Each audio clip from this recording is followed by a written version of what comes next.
Hello, everybody. Happy Wednesday and welcome to the Journey with Jen Snow. That's me. We're here today. We're going to play. We're going to talk about hypnotherapy. We're going to have some fun with Becky, who I'm definitely going to torture today, and that's the plan. And so welcome.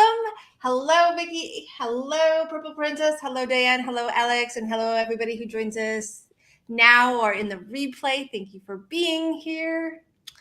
That's it. That's the spiel. Told you we're going to have some music in the beginning. Just perfect. I know, right? Okay, so you guys know there's some lag things going on with the comments. So if you see me kind of looking at my phone down here, it's because my phone is up to date with all of your lovely comments, but my computer is not. So don't mind me if I'm double checking that down there. So welcome, Becky. How are you today? I'm amazing. Thanks for having me here today. And thank you, everybody, for being here. Diane, Purple Princess. There's a few other people on there. That's great. We got Alex at the top here. Alex at the top. And we got and Purple Princess worried about the fact that she's going to cluck like a chicken. And no, it's not, unless you want to. And I hear that you've already been doing that because Kiki's been hiding on you based on that. So there is no clucking like chickens. Perfect. Or humping chairs. I mean, the biggest misconception about hypnotherapy, in my opinion. And then you can see their faces. They're like, are you going to make me cluck like a chicken? I'm like, no, we're not. I don't know. So let me get a little backstory on Becky, and then I'm going to torture her. So when I went to school, that was what I thought I was going to make people do. And I had no idea. I was like, is this what we do? Because you should keep my money. I'm going to go now. Lexi told me to. You can always book a private session with Jen if you want to cluck like a chicken. No, I suck at that. I am not good at that. It makes me give me the heebie-jeebies, because I would never finish the course.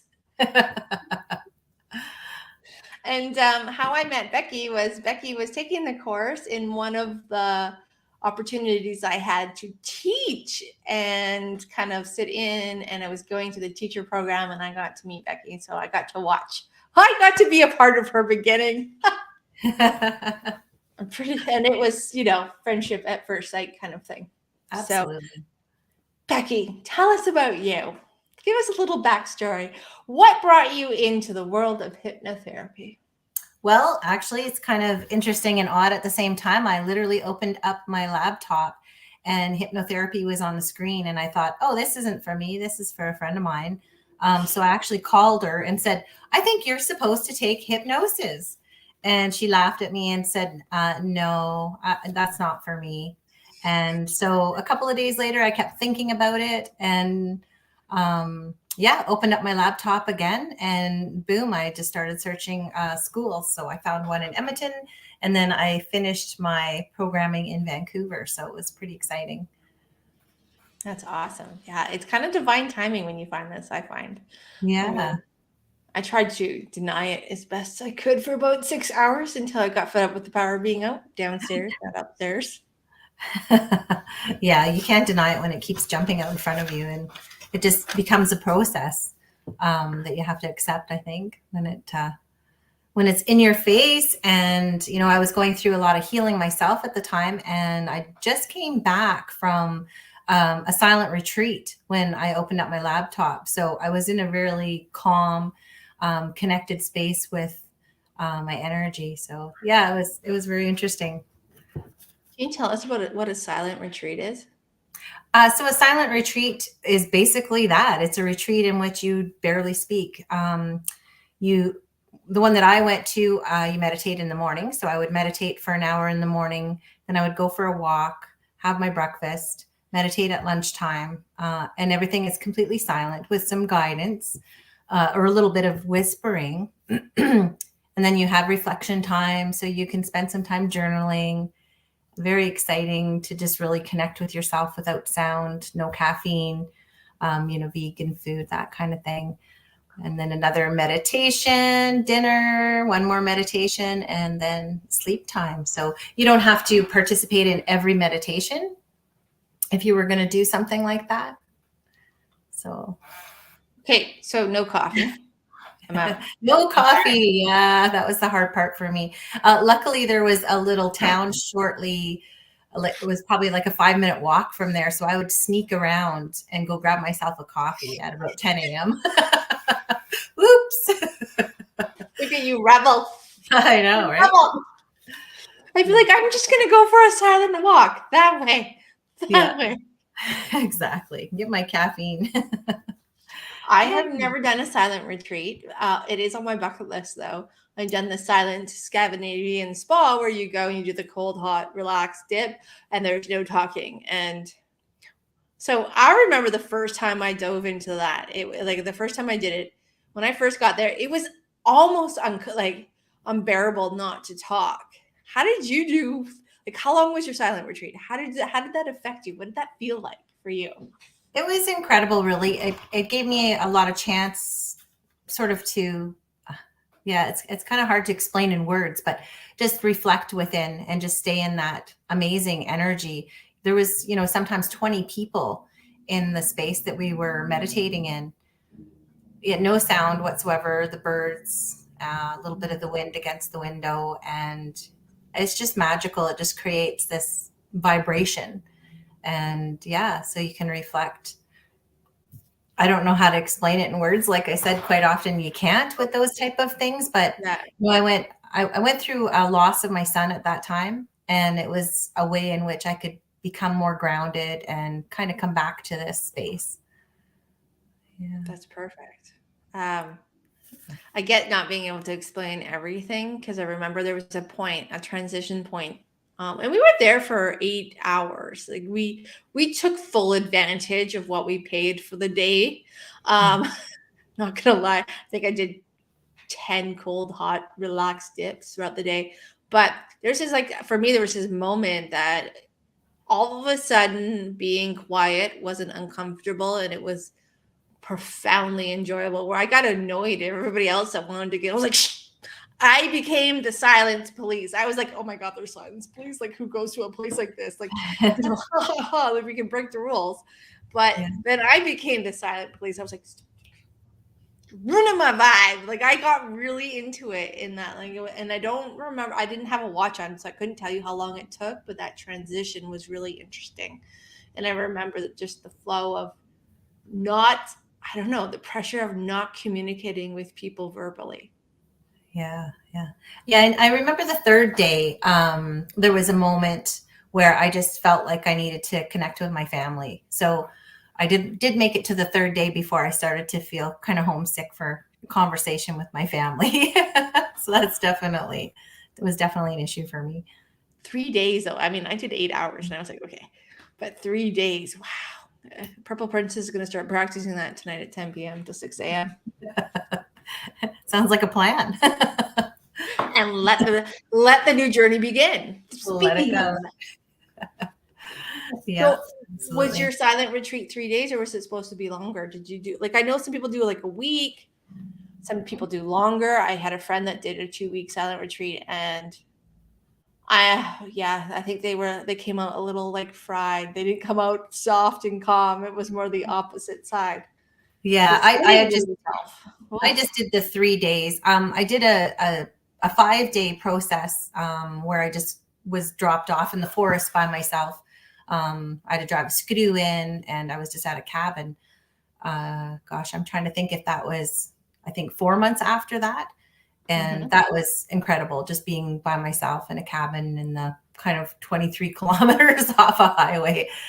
So that was a little bit longer. Again, like the last probably day, it started to get a little bit harder for me, not being with my family. But the first 3.5 days, I just, spent a lot of time meditating. I brought my drum and my singing bowl, and I was just able to really connect with nature and just be in that space. That's awesome. So would you say that was a bit of a part of your journey that kind of led you to hypnotherapy?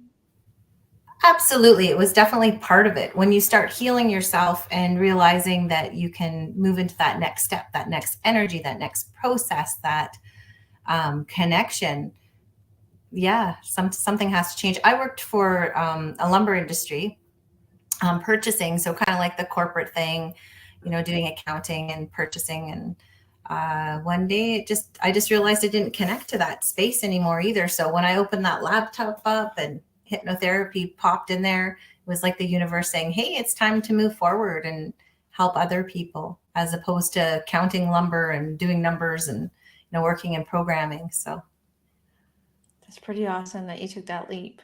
That's inspiring. I love that, because I don't know about you, but that's a big leap. Like any leap is a big leap, big, small, or indifferent. It's all our perspective. But deciding to totally get up and change careers. Yeah, it was pretty easy. Yeah, thank you. So what inspired you to follow through with a hypnotherapy school? Oh, most definitely my personal healing. Like I was saying, with the retreats and then staying in the cabin for that amount of time, and just making sure that I can be here. I can show up for my friends and family. Big thing that was fearful for me when my son passed away was I didn't know if I could still be here as a mom and a wife and, a partner, and taking that step forward and learning different processes to understand, like, why do I feel like this? How can I heal? How can I become stronger? And it seemed like the best solution for me was learning and teaching at the same time. So the more that I would learn something and I would teach it to friends of mine going through similar situations, the more I grew into my new career as a hypnotherapist. And it just evolved from there. That's pretty awesome that you were able to take what you were learning and you were able to start teaching it. Now, when you talk about teaching it, the things that you learned, do you think that really helps you kind of solidify the different processes and systems that you are learning through hypnotherapy?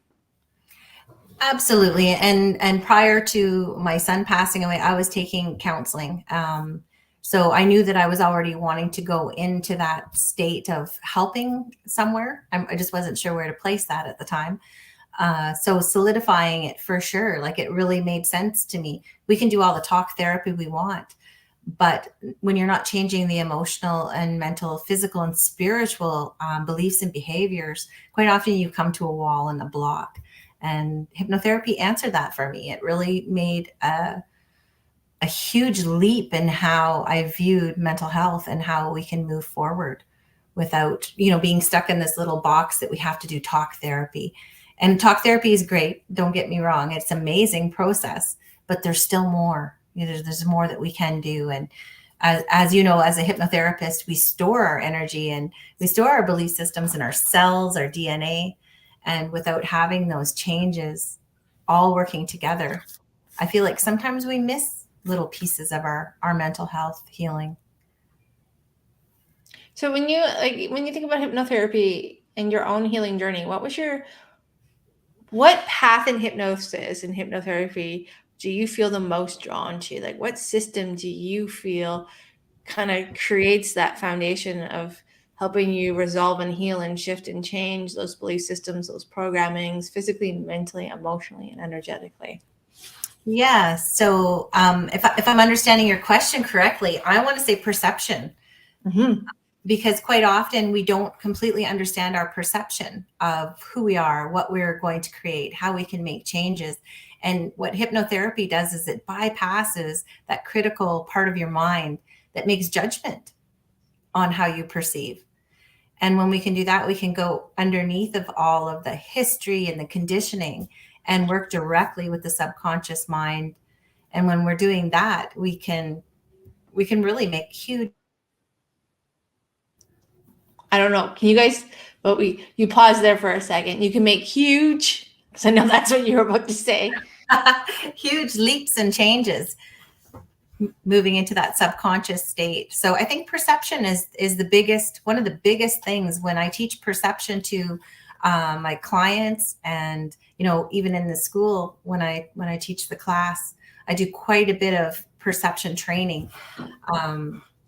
It changes how you view everything. It changes your conversation. So when you talk about perception training, can you elaborate on that a little bit, just so can you give us an example of that and how you might, a coaching tip that you could give everybody who's watching today? Yeah, absolutely. How to start changing their perception. Absolutely. So we have many different perceptions, as you know, because you're a hypnoptherapist, and you've feel free to pick at me if you need to. It's fine. Here we go, guys. Here we go. And so certain people have different perceptions that are stronger. So they're visual, they're auditorial, they smell things. And quite often when we work with clients, they can do an entire hypnotherapy session just with the sense of smell. So they could be sitting at the table and smelling the coffee, and it's reminding them of certain history, certain past lives, or whatever they go into from that smell. Or perhaps they're visual and the entire process is visual. And that's their perception. And that is how they can really connect with themselves. So I know Jen has a lot of wonderful perceptions. She's very visual, but she's an energetic visual. So she feels it all through her body and she sees everything. And so that's her personal perception, where somebody else may only hear things, and they're sitting in the chair and their eyes are closed and they're able to really connect with the sounds, so they can hear the wind blowing. And with that, they know where they are instantly, or they can perhaps smell the cherry trees, or, and those are the type of things with perception that can bring us into memory and going into, like I was saying, possibly past lives, inner child, womb work, and just growing into that. So by teaching everybody individually what their higher perceptions are and showing them how they can perceive things, it helps them understand not only the development in the chair, but how they communicate. Mm-hmm. So, I'm totally on board with this. I do this before everybody's first session. Yeah. What is your perception? When you're in hypnosis, how does it work for you? Yeah. And so that's what brought me really into that. Was I'm kind of what you call an Inuit, in a sense, where I'm intuitive. And so that was my highest perception from the start. And working with everybody in class, nobody wanted to work with me because I just felt energy. And you probably... I'm like, rude. I don't know if you remember that or not, but I do actually. I remember everybody like scared to death, and I was like, "It's fine, just ask." Yeah. So everything was just energy for me, and so I did a lot of role playing to help out, of course, the other students in my class, so that they could get through their time and developing their techniques. But at the end of the day, I felt misunderstood. Sorry, what was that? You cut out. I said you didn't admit that till after. No, I didn't admit that to. Well, I did to the students, and to the teacher for sure. Yeah. Being intuitive, and that's one thing I think it gets lost when it comes to hypnotherapy, hypnosis, any form of trance work, is that we're often, and this is my opinion, so you all know that, if it resonates, it resonates. If it doesn't, check it. It's the way we work here. And that the world at large, the mainstream side of this always focuses on what you can see. Mm-hmm. And that really used to, like, when I was in school, it used to really bother me, because when I first started my regression work, it was all about knowing and feeling. Like, I could describe everything, but I couldn't see it. I just knew it in like the tiniest detail. But everybody would ask me, "What do you see?" I don't see a bloody thing, but I know that. Yes, and I did have those moments of spaz, because it happens.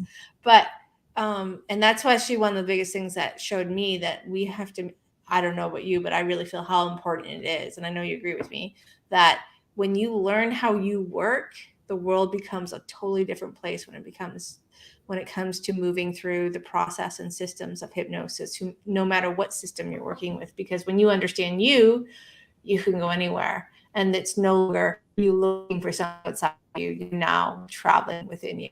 So I think that's super important. Yeah, absolutely. I agree completely. Everybody has their own special, wonderful, beautiful perception. And, we have strengths in that. And every time you go into hypnosis, all the other ones develop even more. So right off the hop, you might be visual, but the more that you do hypnosis, the larger your perception becomes, and you can go into so many different avenues from there. So it's good. And it was like, I think it was, for me, it was like the third time in that I was I started to see, like physically see. Of course, I picked the worst life to see because it was the most traumatic. And I was like, what? Let me out. I don't want to do this anymore. I'm an asshole. But I think you were coming back to me which session that was. you Yeah, know, that was pretty extreme. And I'm like, why am I seeing this? Out of all the things, I could have just known this. Yeah. But that has, like, what you were saying about the other perceptions beginning to awaken and develop. And I think that's, that happens because we stop trying to force it. We stop trying to see, we stop trying to hear or smell. I mean, according to human design, smell is my biggest intuitive gift.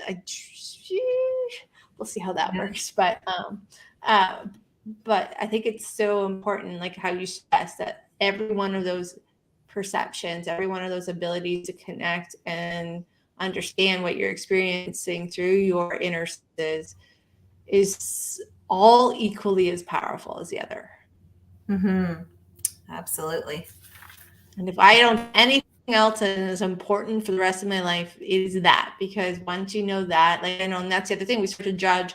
Well, I don't see, I feel, and we get into self-judgment. I don't know about you. How have you found that in your practice and in your school? For those of you who don't know, see the name here, Haven Ridge School of Hypnotherapy. Becky is also the founder and creator of the school of the Haven Ridge Hypnotherapy School, which we're going to touch into later. So how have you found that in your school and in your practice? Like, how do you find that something that you run into where people start to judge themselves because they maybe are a feeler or a knower, or they're intuitive that way? Absolutely. And like you were saying, it's a common practice to think, oh, I should be able to see. And so often people will go in thinking that is not their strong point and that they're not going to be able to do the work in hypnotherapy. So I think it's very, very important to make sure you start at the beginning with understanding perception and then learning how to grow that, so that you can connect with yourself so much more each time. So the big thing about, of course, learning those processes in the school is you have 30 days to really connect with that. And it's great. Like, it's amazing practice. And everybody comes out completely different as they walk out that door. Their perceptions are amazing, and all of their self-healing. So one thing I noticed too is, is how all of the students' intuitive gifts started to glow and form and expand and stretch. And I always thought that was the coolest part, watching that side of themselves become a part of their conscious space in that integration. Yeah. And one of the students that I had last year just said, like, the other day, I wish I could just constantly be in that class just to keep connecting that deeply with myself, because life takes over. And I'm like, yeah, but we need to take the time to make sure that we can connect, even if it's 10 minutes a day. Just do those lovely things for yourself and allow yourself to connect. Talking about taking the time to do those things, what is your daily practice like? Oh, well, it's kind of fun. I'm doing a little workshop to show people what my daily practice is like. I have tell us about this workshop. What's it called? What's it about? Did you see that, guys? That was just flow. I just threw that out there. So I have my little book here that I work with every morning when I wake up. I grab my little book. What's the book called? This is my newest one. So I call it my miracle book. So every morning I get up and I write in it. And so the workshop touches on that, since you asked a little bit about what my daily routine is.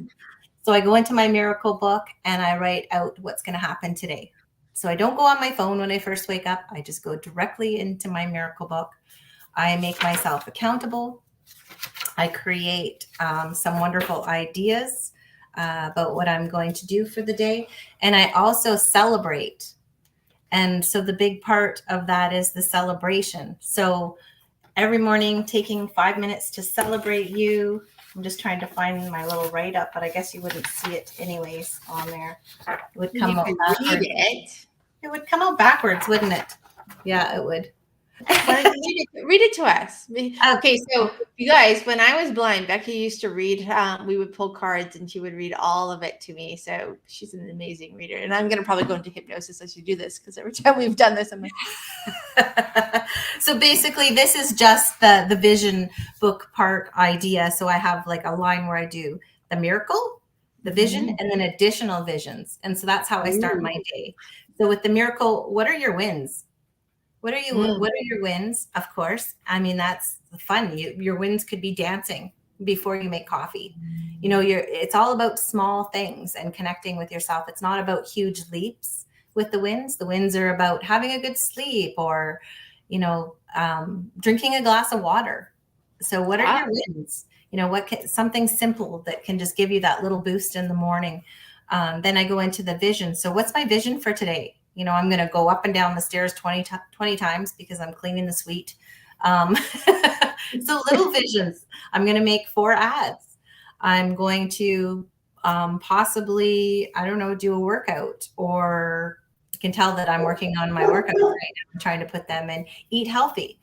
So for breakfast, I'm going to eat healthy. So that's my vision. I'm going to make sure that I'm prepared for my 2 clients. So simple visions. It doesn't have to be massive, but it just gets your morning started. And then addition. Well, if I have some extra time, then I'm going to call these 2 people. If I have a little bit of extra time, maybe what I could do is my accounting. And so that would be my extra visions. And then I celebrate myself. And so I always say little funny affirmations, and I'll write it down in my book. Things like, I celebrate my gut bacteria today. I've seen her do this, actually. I'm not gonna lie. I have seen this. Yeah. I am empowering myself to, you know, create this strength for today. And I just love where I live, and sending that energy out to my dogs, my family, my friends. So I always do a little affirmation celebration right after. I also keep track of my Instagram numbers, how many people are following me. I keep track of my bank account, my business bank account, how many emails I have signed up for my MailChimp. And so that's also a celebration. So that's right under my celebration as well. You know, little things, just keep yourself geared up and keep yourself kind of moving forward. So the rest of the workshop is about your vision wheel and how to create that vision.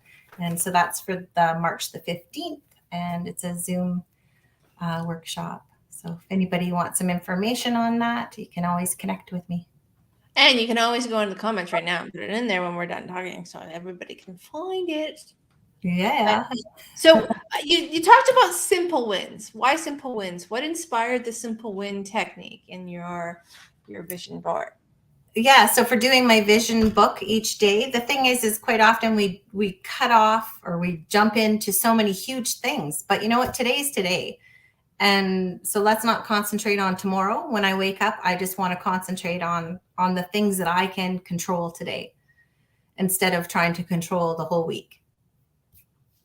And how does that help you reach your end goal, your desired results? There's no pressure. And, you know, I put little things on there. I'm not a big pressure person. I'm not a note taker at all, as you probably remember. I don't like lists. And so for me to just do something simple like this, there's no pressure. You know I need to do certain things with my clients and with the school and etc. So I can just make it a daily little thing. And my extras, if I don't do them today, I put them on tomorrow. Yeah. Like Purple Princess says, small cheer sessions. Yeah. And I've seen them. She does them. So I know this is legit. I've been in the house when she's in it. I've been on the phone. I've been on FaceTime. I love your. So you guys, if you guys are interested in taking Becky's workshop, you can hit me up for the information. I'll make her share it with me. That way I can, you know, poke her a little bit more throughout the day and do all that fun stuff that, you know, that we always do. And so, okay. And I tried to prepare you for some of these questions, but I'm going to go off cuff a little bit here. So what inspired you? What inspired you to create the school? You know, well, that's actually the therapy, and I want to know about the school. Absolutely. That's very basic and simple question and answer. Each client inspired me. Every time I have a client walk in the door, I teach them perception. I teach them work tools, things that they can walk out the door with. So they have some different tools that they can take with them to work with their situations, whatever that might be. And so I found that, of course, doing that and teaching them self-hypnosis every time, I was constantly teaching, and it was the most exciting thing, knowing that I, was able to give that power to them so that they could continue on with their healing when they walked out the door. I love teaching. It's an amazing feeling. So every single person I think that comes in my life, I teach them little tips to do this or that. And it just seemed like the right thing to move into. Yeah. Very cool.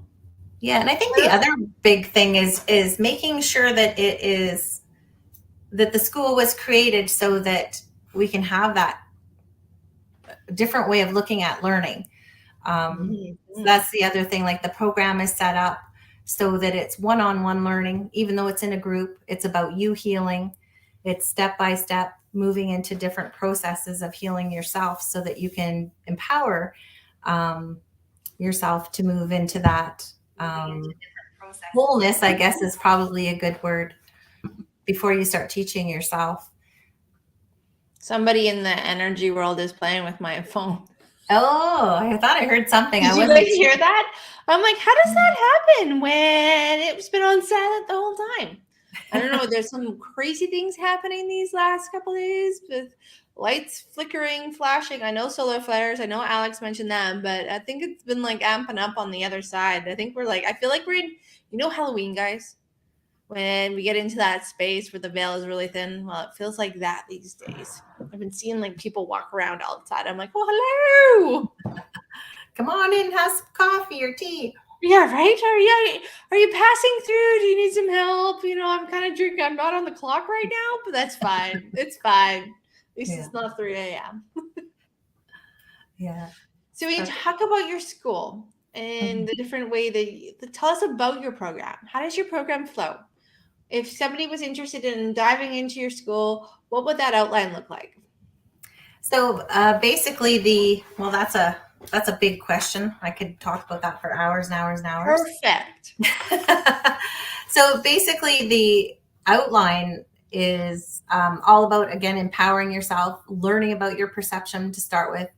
Of course, you move into understanding the basics of hypnosis, history. History is very important. Where did it come from? There's all kinds of interactive work to move through. And then, of course, in the afternoons, we practice. Mm-hmm. So not only do we practice hypnotherapy on each other, but we also practice creating our own processes. So again, with perception, we learn better if we can use our own words. We learn better if we can use our own energy when we are practicing hypnosis. So it's created to basically allow the student to put their own energy into it. I can go on and on and on, but I have a marketing. Students putting their own energy into it. Yeah. How do you feel that helps them not only develop their own personal relationship with themselves, but also as a therapist? Yeah. So they're not going out going, oh my gosh, I have all of these pieces of papers in front of me that I have to follow perfectly in line. They're walking out of the school going, I've got this. I created this. Mm-hmm. So the process is, there is definitely steps to the process, because we always want to make sure the client is safe. We always want to make sure, again, that the provider is safe as well and feeling confident in their role. But they're walking out going, you know what, I've created these sort of scripts or these outlines energetically. Mm-hmm. And so when they walk out, it's their words, it's their process, in a sense, but they're still following the guidelines. That took me a while. When I left school, I was really great in school, and you have backup and you're like, oh, if I fuck this up, somebody's got my back. So I would fly off the cuff, and I would just follow, right? I would stay in the system, but I would let my intuition really guide me. I got out of school and I was like, oh, oh God. Yeah. And it took me like 4 months to really find that rhythm that I had in school, outside of school on my own. Mhm. I didn't realize I was allowed to ask for help, but apparently I really was allowed to ask for help. And I was like, oh, you can't ask for help. You got to do it, stubborn me. Haha, lesson learned. And the joke was on me because I was like, what do you mean they're going to call for backup? Oh my God. Yeah.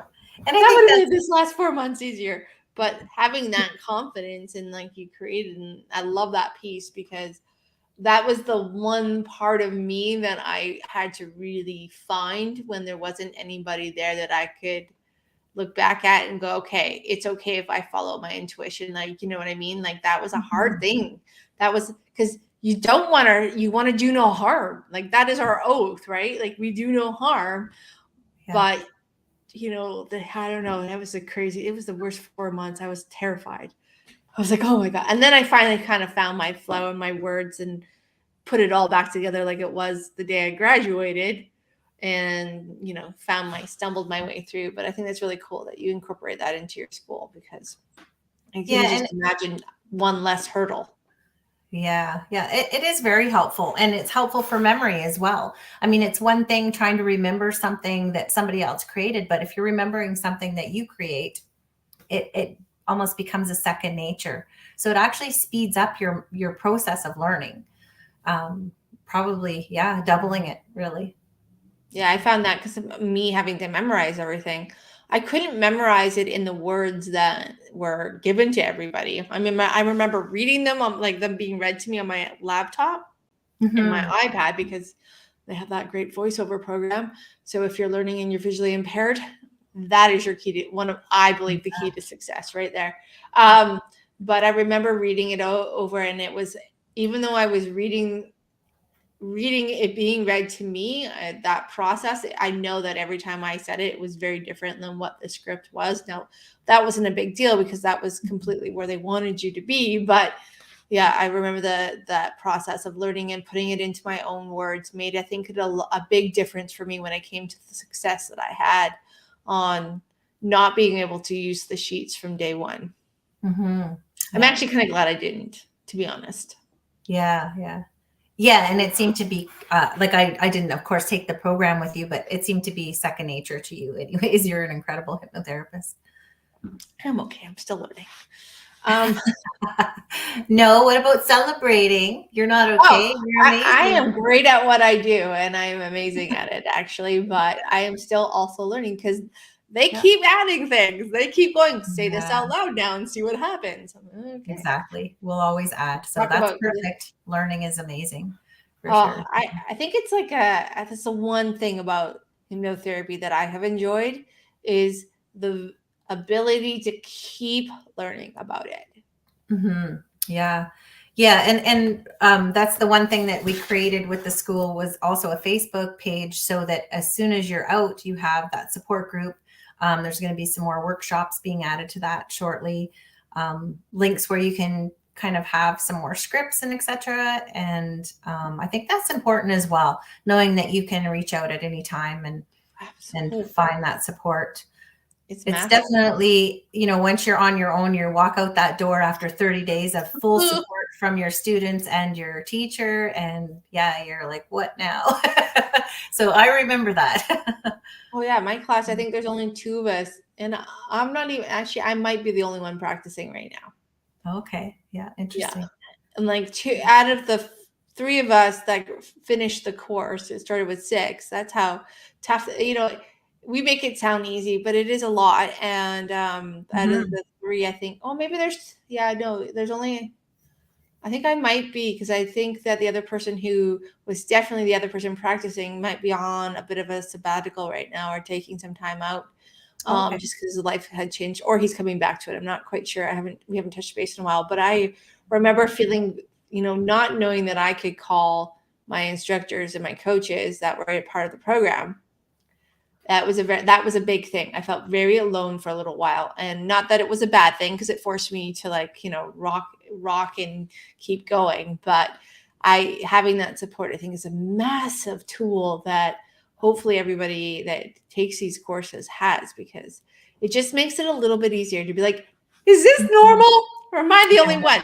And usually I'm the only one. Let's be honest. I always get things that everybody's like, oh, I've never heard of that. For instance, now we just have and I'm allowed to share this story. I did check in. Let me just make sure I'm not missing anybody's comments. Yeah, I think it takes a special person to be able to do what. Oh, thank you. So Diane did. There it is. It came up. You're amazing. All of you could do this. I promise you that. But I had this one time where I had a client that had an abreaction. So a reaction to the process that was very intense. And when the energy was leaving her body and she was shifting that energy, she got the shakes and the chills so incredibly bad that it was a big reaction. And I remember, it's not something we were ever talked about. So I put my hand on her chest, and it was somebody I knew. So I asked for permission as she was going through this, but I remember calling the people that I knew in hypnosis, and they're like, wow, I've never heard of that. What did you do? And I'm like, no, I'm new. You're not supposed to say that. Nobody is supposed to say that. Oh yeah. So yeah, that's usually my experience. Becky knows. Yeah, it is very interesting because everybody that goes through the program of hypnotherapy, I mean, I don't know about other schools, but I believe that this is true. You will get the clients that you're capable of dealing with, that you're capable of helping, maybe is probably a better terminology. So if you're, if your strong point is dealing with past life, that's what you're going to get, is a lot of clients that go into past life. I had a lot of clients, and I still do, that are like very big traumas, from kidnapping to like a lot of abuse, etc. And you get the clients that is meant to come to you, whatever that looks like. So yeah, absolutely. And we don't always see what we just see in school. You see certain different interesting things in school, but it doesn't mean that that's going to be your ideal client or the clients that you're attracting coming out. Well, I actually, you know what? I 100% agree with that, because everyone, even that ab reaction that I witnessed and got to be a part of, it taught me actually so much in that moment to really trust and know that I could walk through this with this client and help them when they were on the other side of it, it was like it never happened. There was no lasting residual, because so I totally agree with that. I do love the wonderful things. Like, let's be honest. Yeah. You all know this. I'm not quiet about it. I've only had one textbook session in my entire career since 2016. And I was so lost at that point. I was like, huh? No. I actually had to step back, and I was like, okay, then this is what it looks like. Yeah. And that was it. That was the first time. And that was a year and a half ago. And that was since 2016. And not that that's a bad thing. Actually, it was really cool to experience that, but you will draw the people that you can help. And I totally believe that. And that's why it's so important to, when you are looking for somebody to work with, to find who you resonate with. Who do you resonate with? Who do you want to go on this journey with? Who are you willing and ready to allow them to guide you? Because we're the guides. We have the tools to get you where you need to go, but you're going to do all the changing, and you're going to know what you need to change. And somehow it's all in there. I promise. Yeah, absolutely. Can you tell us about, I know that you have some permission to talk about some of the experiences that you've had as a hypnotherapist, as a teacher, that you would like to share with everybody? Yeah, I definitely could. So of course I have a full-time practice like Jen Snow with, of course I'm using your last name, which is funny. Well, it's because I wrote it there. Usually it says Snow. I don't even put Jen. So I'm like, Jen Snow. Yeah. So, so, of course I don't always share all the details. But I have had different people give me permission to talk about their stories. I had, so we can talk a little bit about a client I had not too long ago who had massive ringing in his ears. I think it was 25 years he went with that constant vibration. Kept him up at night at times. He just really felt disconnected from himself. And one session went into past life.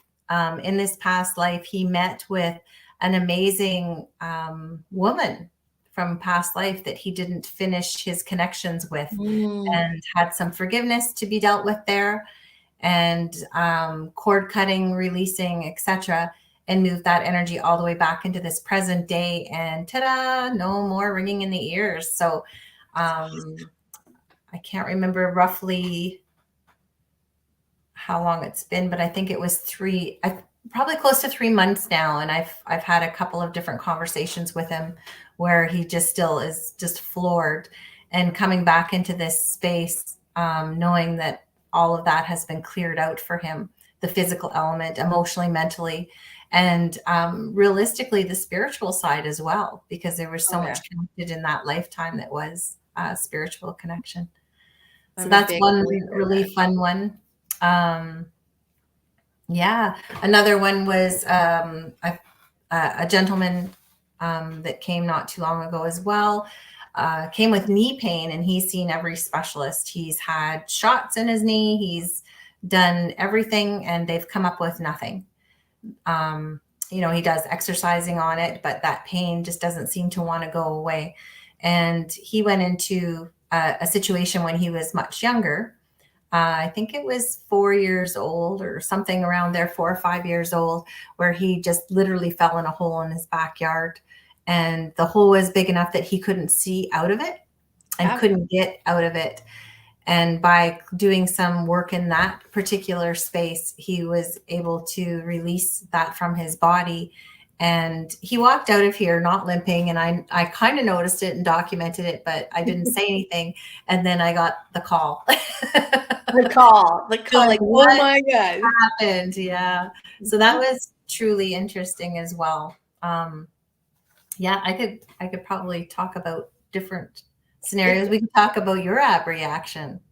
Oh, we can talk about, you know what? So I have done some work with Becky.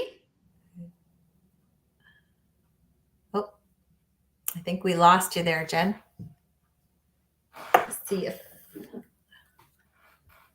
if we can find. Oh, there we go. I think you're coming back.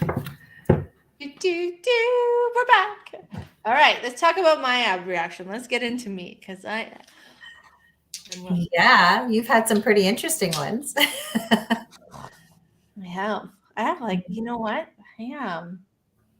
Yeah. For me, the emotional side has gotten bigger every time I've taken a deep dive into stuff. So, but we all know that's because I try to hide my emotions, or did try to hide. Look at her; she's just nodding. She's like, well, yours was probably secrets. There you go. Between her and Jen Dodds, you guys could get all the secrets. Yeah. So that was my biggest thing, was hiding the emotion. So Becky has seen me go from like raging mad. Yeah.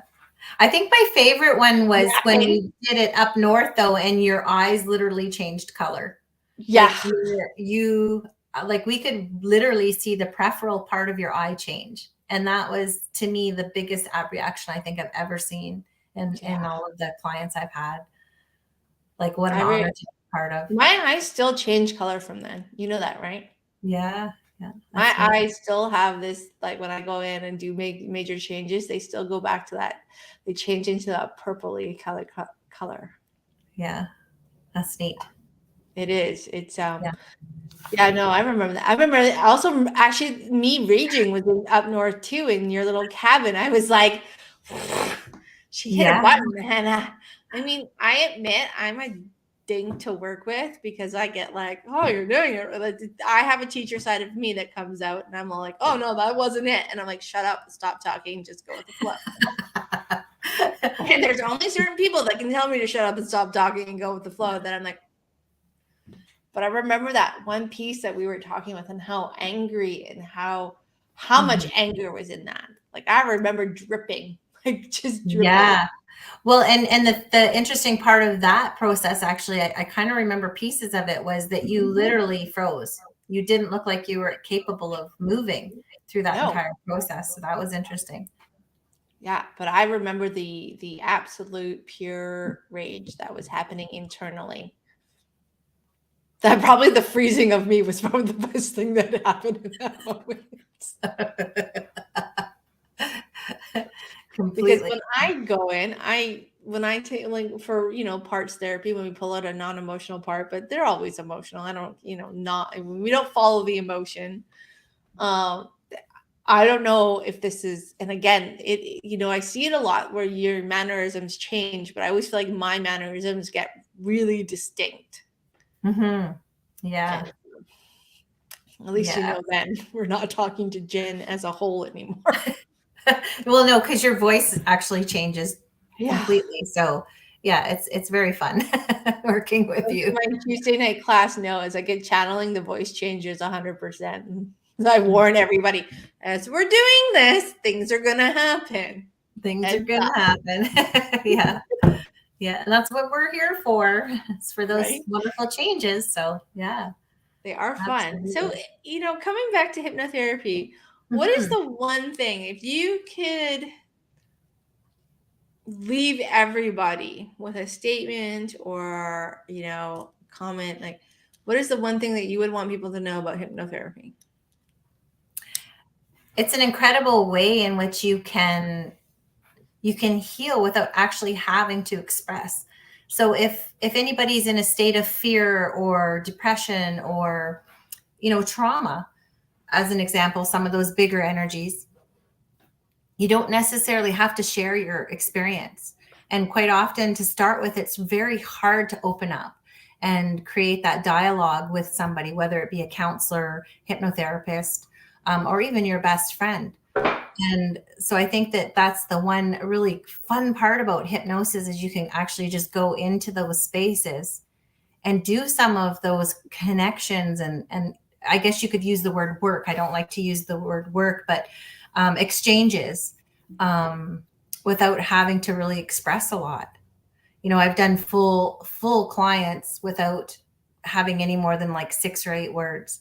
And, I work with a lot of younger males at times that aren't very expressive for some reason. And they're able to go in and express with their own emotions, with their own connections, with my guidance, without having to really spill all that out. They're not ready for that.